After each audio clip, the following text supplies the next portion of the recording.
Have you ever failed at something? Have you ever felt that life is too hard, that success is only for others and not for you? Today, I want to tell you the story of a boy who started with nothing. A boy who left school early, who was poor, who even worked as a janitor cleaning floors. But this boy had a dream. He loved engines, he loved machines, and he never gave up. That boy's name was Soichiro Honda, and his dream would one day create one of the biggest motor companies in the world, Honda Motors. This is not just the story of cars and motorcycles. It is the story of failure, of courage, and of how passion can change a life. So, sit back, listen carefully, and let's discover the incredible journey of Soichiro Honda. Soichiro Honda was born in 1906 in a small village in Japan. His father was a blacksmith who fixed bicycles, and his mother was a weaver. The family was poor, but young Soichiro was full of curiosity. He loved machines, engines, and everything that moved. As a boy, he would spend hours watching his father repair bicycles. He wanted to touch, to learn, and to build. He once said that the smell of oil and metal was like perfume to him. When Soichiro was very young, he saw his first car. In those days, cars were extremely rare in Japan. He ran after it, following the sound of the engine, amazed by the power and the magic of the machine. At that moment, he knew he wanted to spend his life with engines. He was just a child, but his dream was already clear. Life, however, was not easy. Soichiro did not come from a rich family. He was not a brilliant student at school. In fact, he often failed in his classes. But he was passionate. He believed that knowledge was not only in books, but also in hands-on work. He loved using his hands, building things and experimenting with machines. At the age of 15, Soichiro left his village and went to Tokyo. He wanted to work with cars and engines. He found a job in a garage. At first, he was not allowed to touch the cars. He started as a janitor, cleaning floors, carrying tools, and helping the mechanics. Many boys would have given up, but Soichiro did not. He cleaned with care. He watched, he listened, and he learned. He studied every detail of the engines when nobody was watching. Slowly, he began to help with small repairs. His passion and persistence impressed his boss. After years of hard work, he finally became a trusted mechanic. During this time, he began to dream of building his own engines. He wanted to create machines that were faster, stronger, and better. He opened a small workshop of his own. He was still very young, but he had the courage to take risks. In 1937, Soichiro Honda founded a company to make piston rings for Toyota. At first, the quality was poor. His products were rejected. Many people laughed at him and said he would never succeed. But Honda refused to quit. He studied metallurgy, learned about production, and improved his design.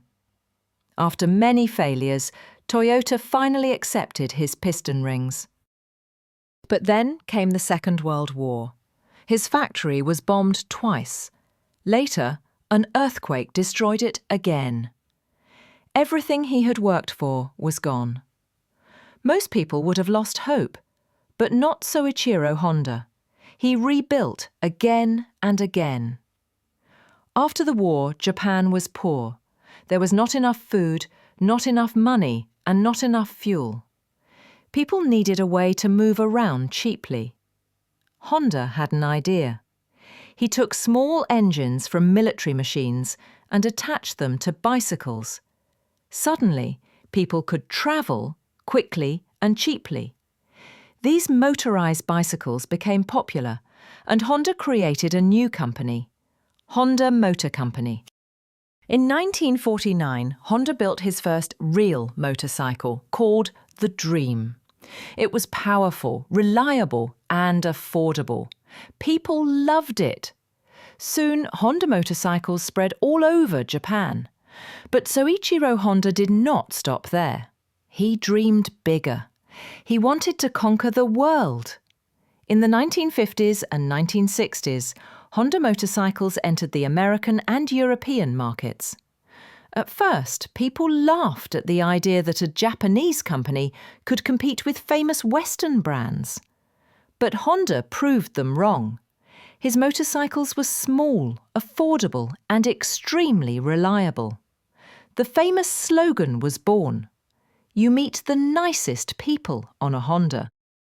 By the 1970s, Honda was the largest motorcycle manufacturer in the world. But Soichiro wanted more. He wanted to build cars. Again, people doubted him. Again, people laughed. But he pushed forward. Honda cars entered the market, and slowly they gained respect. The Honda Civic became a success story. It was economical, reliable, and efficient. People who bought Honda cars trusted the brand. Then came the Accord, another bestseller. Soichiro Honda's philosophy was simple. Success comes from failure. He believed that every mistake was a lesson. He once said, "Success is 99% failure." He encouraged his employees to experiment, to take risks, and to never be afraid of making mistakes. Honda himself was a very unique leader. He wore simple clothes, he joked with workers, and he loved to get his hands dirty. He did not want to sit in an office. He wanted to be on the factory floor, touching the machines, solving problems, and inventing new ideas. His passion also took Honda into the world of racing. He believed that racing was the best way to test engines. Under his leadership, Honda entered motorcycle racing and later Formula One. People thought it was impossible for a Japanese company to compete with giants from Europe. But Honda's team won races and earned respect. From a poor boy in a small village, from a janitor cleaning floors, Soichiro Honda became the founder of one of the most important motor companies in the world. His story is not only about cars and motorcycles. It is about vision, passion, and never giving up. Soichiro Honda showed that education is important, but determination and creativity are just as powerful. He showed that failure is not the end, but only the beginning of a new attempt. His company continues to this day, producing millions of motorcycles and cars trusted by people all around the world. So the next time you see a Honda motorcycle or a Honda car, remember the boy who started as a janitor, who dreamed of engines, who failed many times, but who never stopped trying. His life teaches us one lesson. No matter where you come from, no matter how poor or how difficult your life is, with passion and persistence, you can change the world.